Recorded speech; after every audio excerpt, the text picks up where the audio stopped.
Le monde se porte très bien. Aujourd'hui, j'ai prévu vous présenter trois opportunités, les trois prochaines opportunités sur lesquelles nous allons nous positionner. Et ce sont des opportunités que je surveille pour vous depuis un moment déjà. Donc, hier, on a commencé un peu la semaine de façon compliquée. C'était un peu compliqué avec un premier sel. Rien de grave. On n'est qu'en début de semaine. L'idée, c'est de faire tout le nécessaire pour que la semaine finisse en positif. Et donc, pour ça, nous avons besoin d'optimiser sur de très belles opportunités. Et donc, là, je vais vous présenter trois opportunités sur lesquelles je souhaite qu'on se positionne. Ces opportunités, je les surveille depuis un moment. On va commencer à partir du journalier. Entre-temps, je vais prendre le temps de vous expliquer un peu les formes de confirmation que j'attends avant de choisir les setups ou les opportunités. Pourquoi est-ce qu'on choisit certaines opportunités au lieu d'autres? Qu'est-ce qui fait la différence entre les opportunités que je vous présente et les autres opportunités? Alors, vous allez remarquer qu'on ne traite pas toutes les paires de devises non plus. Et les opportunités qu'on prend, c'est des opportunités qui ont un certain nombre de validations. Et la plupart du temps, je vous présente le système Ishimoku comme repère. Justement, c'est le système Ishimoku qui nous permet d'identifier, de sélectionner ces opportunités. C'est des opportunités qui répondent à un principe de convergence. Donc, nous priorisons la convergence des unités de temps journalières et des unités de temps H4 par rapport au système Ishimoku. Et pour identifier cette convergence-là, ça c'est le premier niveau de validation que nous identifions par rapport aux opportunités que je vous présente. Et donc, nous allons mettre Ishimoku, nous allons activer Ishimoku sur le graphique et je vais vous expliquer comment est-ce que ça marche, comment est-ce que cette stratégie elle marche. Je le fais tout le temps, hein, je le fais tout le temps avec vous, je le fais absolument tout le temps avec vous, mais là aujourd'hui j'aimerais quand même vous présenter, j'aimerais que vous compreniez un peu pourquoi nous prenons ces opportunités et quelles sont les particularités. Premièrement, la convergence. La convergence de deux unités de temps supérieures, le journalier et le H4. Là, on est en journalier. Le premier actif, la première paire de devises sur laquelle nous sommes, c'est l'euro-CAD. Nous sommes en journalier.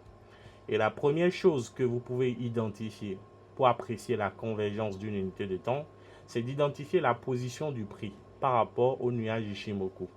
Et ici, vous avez le nuage qui est juste là. Et vous avez le prix qui est légèrement en haut du nuage. Donc ça, c'est un premier constat. Et quand vous avez le prix qui est au-dessus du nuage, ça sous-entend qu'on est dans une tendance haussière. N'allez pas chercher loin. L'Ishimoku ne respecte pas les conditions chartistes ni price action. Ce n'est pas parce que sur le plan price action, vous êtes techniquement dans une sorte de range. On voit clairement qu'on a une sorte de range ici, n'est-ce pas? Ça, c'est le price action, le chartisme. Ishimoku ne tient pas forcément compte de ces détails-là. Avec Ishimoku, vous avez la possibilité d'identifier la tendance du marché par rapport à la position du Kumo tout simplement. Et par rapport à la position du prix également.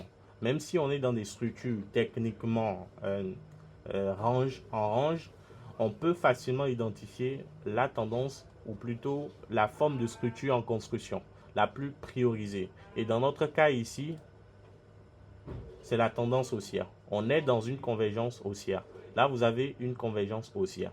Maintenant, nous irons dans une unité de temps, dans l'unité de temps H4 pour vérifier maintenant est-ce qu'on aura la double convergence qu'on attend. C'est-à-dire si en H4, nous aurons également une convergence haussière. Et là, on va qualifier de double convergence. Donc, c'est les deux premières validations que nous identifions. Quand nous repartons maintenant en 4 heures, donc, je reviens en 4 heures ici. Alors, qu'est-ce que vous remarquez? On remarque également que le prix est au-dessus du nuage Ishimoku. Et donc, nous sommes justement également dans une convergence haussière. Ça veut dire qu'en journalier et en 4 heures, nous avons une convergence, nous avons des convergences de hausse. On est simplement dans une double convergence. Ça, c'est le premier niveau de validation. Vous devez vérifier ça. Donc là, on est dans une double convergence haussière. Quand on est dans une double convergence haussière, vous avez votre premier niveau de validation pour continuer l'identification, pour continuer l'inspection du setup. La deuxième chose que vous allez maintenant surveiller, c'est le signal principal Ichimoku. Quand vous vous assurez que vous êtes déjà dans une convergence, dans une double convergence entre le journalier et le H4, il vous suffit maintenant de patienter que le marché vous offre un signal principal Ichimoku, ou plutôt un signal tout simplement. Alors, je vais essayer de supprimer les trucs là ici. Alors, je vous ramène rapidement. Je vais faire comme ceci. Voilà. Et je vous ramène ça. Vous voyez? Alors, les opportunités que je partage avec vous sont les opportunités en haut ici. D'accord? C'est les opportunités ici. Et donc, je vais vous présenter les trois là. L'euro CAD, l'euro CHF et l'USDJPY. Voilà, n'oubliez pas. Hein. Les opportunités en bas, c'est des opportunités chartistes. C'est des opportunités chartistes qui n'ont pas de très forte confirmation sur l'Ichimoku. Et donc, avec l'euro CAD, regardez un peu ce que j'ai noté ici. Hausse attendue si la lagging, hausse attendue si la lagging se libère en délit. Et si on a un signal principal en 4 heures. Voilà, donc je vous ai présenté la convergence juste ici. On constate que le prix est libre, mais la lagging n'est pas encore libre. Ça, c'est à surveiller. Donc, tant que la lagging n'est pas libre en journalier, il faut faire très attention. Il faut patienter tout au moins que la lagging se libère en journalier. Et en même temps, il faut être en train de surveiller en H4 le signal principal, Ichimoku. Un signal principal, je vous l'ai déjà expliqué, hein, un signal principal, c'est quand le prix va casser la Tenken, premièrement, ensuite la Kijun dans le sens de notre tendance donnée, ou plutôt du mouvement attendu. Et dans notre cas ici, ce qu'il faut patienter, c'est que le prix revienne là, ensuite maintenant reparte à la hausse. Ça, c'est la prévision qu'il faut attendre, tout simplement. Tout simplement. Et vous pouvez en même temps utiliser le price action ou le chartiste maintenant pour peaufiner votre analyse parce que c'est un swing. Et donc, vous devez utiliser le price action ou le chartiste maintenant pour identifier les points de convergence par rapport à une entrée optimale sur cette opportunité d'achat. Et donc, vous pouvez utiliser le Fibonacci entre le dernier bas et le dernier haut ici. Voilà. Ça vous permet d'avoir un point optimal de retracement vers 1.4809. Et vous pouvez donc tracer la zone autour. Vous pouvez faire comme ça. Vous voyez un peu? Vous pouvez faire comme ça.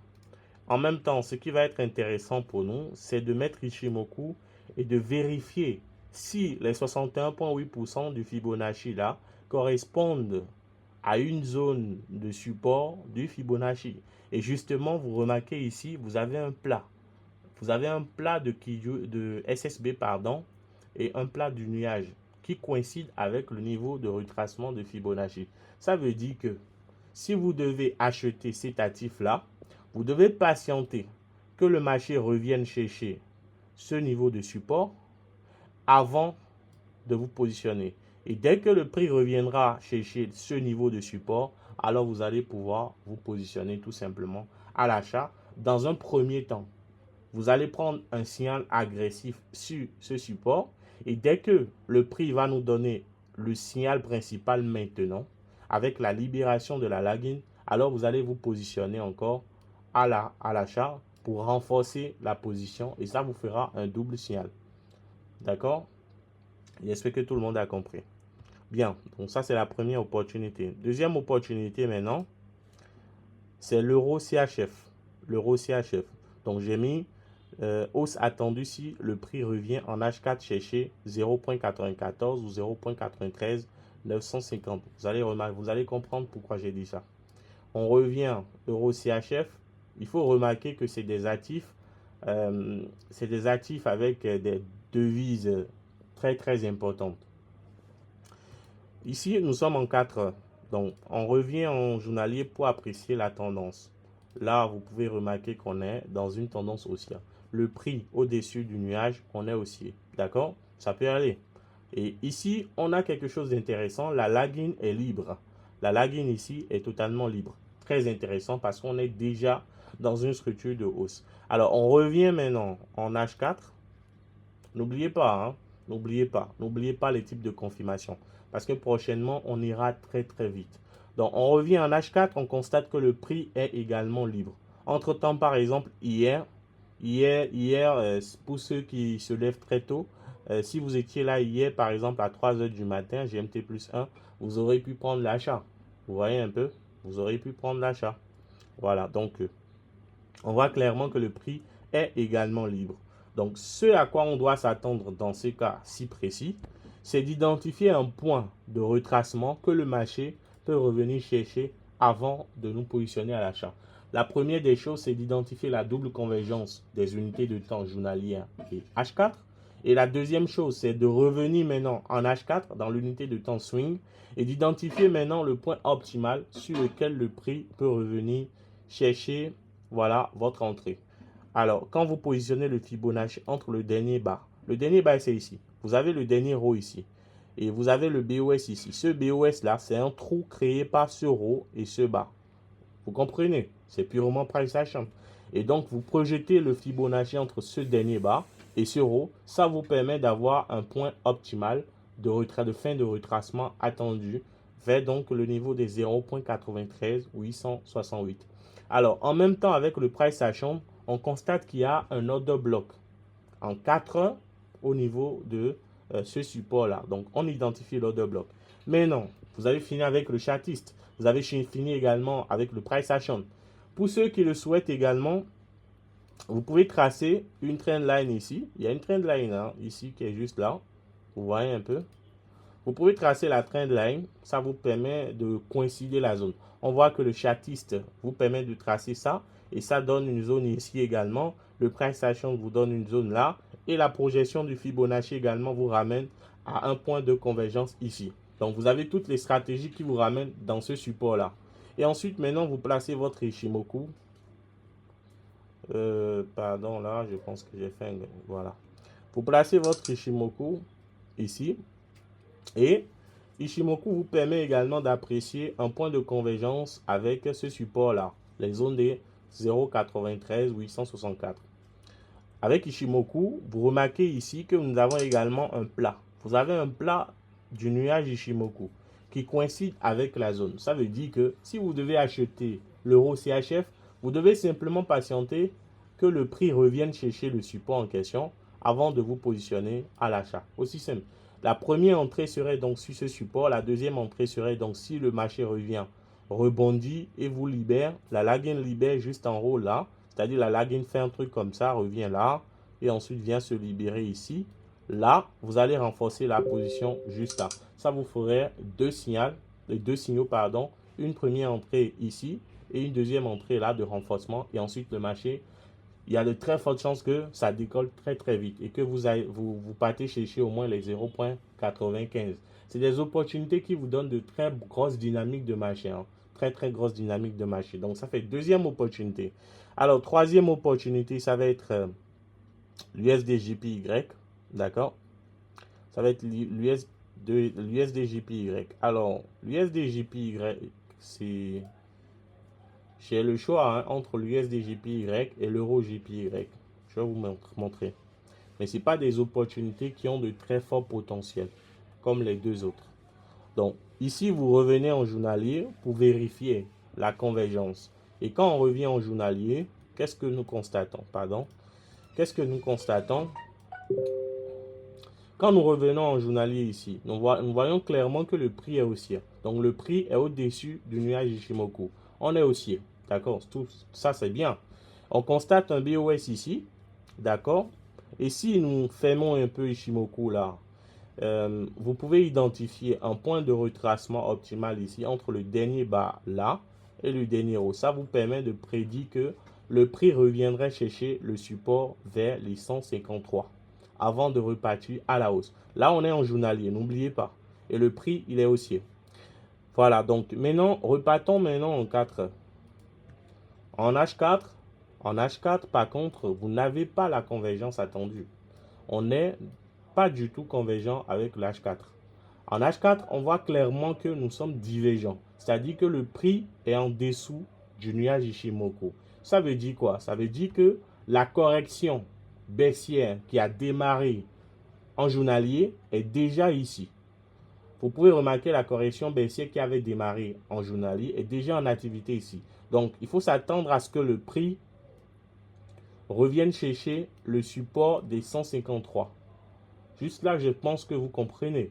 Et quand vous comprenez ça, ça vous dit que ici, en H4 déjà, vous avez une structure price action qui vous permet de prévoir la prochaine baisse corrective. C'est une baisse corrective. Dans ce cas, c'est une baisse corrective. Ce n'est pas une opportunité swing. Plusieurs personnes penseraient que c'est déjà une opportunité swing. Bon, en soi, c'est quand même une opportunité qui peut vous permettre d'avoir près de 400 pips. 400 pips. Pourquoi? Je vous montre. Alors, on sait que le prix doit revenir sur le support avant de repartir à la hausse. Et ici, en H4, si on enlève le système Ishimoku, on constate qu'on a un CHOCH juste là. Et donc, quand on va projeter le Fibonacci entre le dernier haut et le dernier bas, on arrive à optimiser un point de fin de retracement haussière vers les 157.242. Et donc, quand vous identifiez cette zone-là, qui correspond également à une zone de liquidité, ça vous permet de prévoir que le prix peut revenir ici avant de chuter et de revenir sur le support. Et ensuite, maintenant, la hausse peut démarrer. Juste là, vous comprenez. Je pense que vous comprenez. Maintenant, vous utilisez le système Ishimoku maintenant pour apprécier un peu, est-ce que la résistance qu'on a identifiée ici correspond à une zone Ishimoku? Et justement, c'est vrai. Le prix ici, le prix pourrait revenir chercher le bord de contact avec le nuage Ishimoku juste là. Si le prix évoluait très bien, il peut revenir chercher le bord de contact avec le nuage Ishimoku. Ensuite, maintenant, ça vous permettrait de vous positionner à la vente, pile là, avec un stop loss un peu en haut et aller chercher maintenant la première opportunité de vente. Donc, ça, c'est l'opportunité de correction baissière. Et dès que le prix vient ici maintenant, avec le price action ou le chartisme, vous pouvez rapidement vous positionner à l'achat sur les 153. Et ensuite, maintenant, vous irez chercher des objectifs tels que les 157 à nouveau et ensuite aller chercher les 160. Donc ça, c'est la prévision qu'on a sur l'USD-JPY. Mais vous allez comprendre quelque chose. Les opportunités que nous avons sur l'USD-JPY ne sont pas des opportunités de convergence totale. Ça veut dire qu'il faut faire très attention avec ces structures-là. Très, très attention. Parce que le prix peut revenir ici et casser et repartir directement. Il faut faire très attention. C'est pourquoi ce n'est pas des opportunités optimales. Si vous souhaitez avoir optimisé plutôt l'opportunité, vous devez patienter que le prix revienne ici, soit rejeté maintenant, et ensuite vous offre un signal Ishimoku, un signal principal Ishimoku. C'est-à-dire que le prix rebondit, est rejeté ici, vient casser le nuage Ishimoku et se libère dans le vide. Ensuite, la lagging également vient buter là et vient se libérer quelque part là. Donc, si vous avez les deux confirmations là, vous pouvez vous positionner à la vente avec beaucoup plus d'assurance. Beaucoup plus. Au lieu de vous positionner à la vente juste là, ça c'est très facile de se positionner à la vente ici. Ici, vous allez vous positionner à la vente, mais en prenant un risque très faible. Le risque que vous prenez ici, c'est un risque faible parce que vous avez 50% de chance que le prix soit rejeté et vous avez 50% de chance également que ça soit invalidé. D'accord? Et donc, pour éviter de subir de très lourdes pertes, éventuellement si le trade ici est perdant, alors il faut prendre un petit risque. Et patienter maintenant que le prix revienne maintenant vous offrir un deuxième point d'entrée.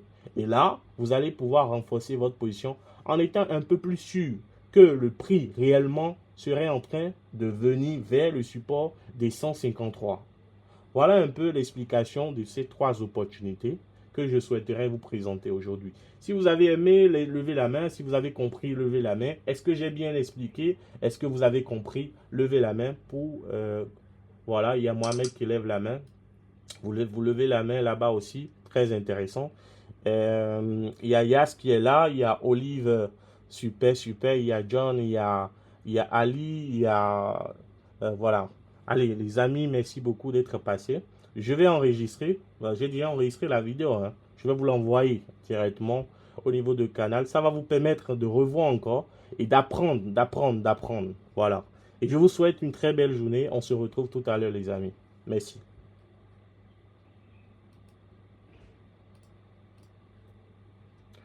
Parfait. Alors, si vous avez apprécié la vidéo, si vous êtes sur YouTube et que vous avez apprécié la vidéo, laissez une petite réaction juste en bas. Et n'oubliez pas de vous abonner. En description, vous avez le lien pour rejoindre notre canal Telegram public. Et on se dit à tout à l'heure, les amis.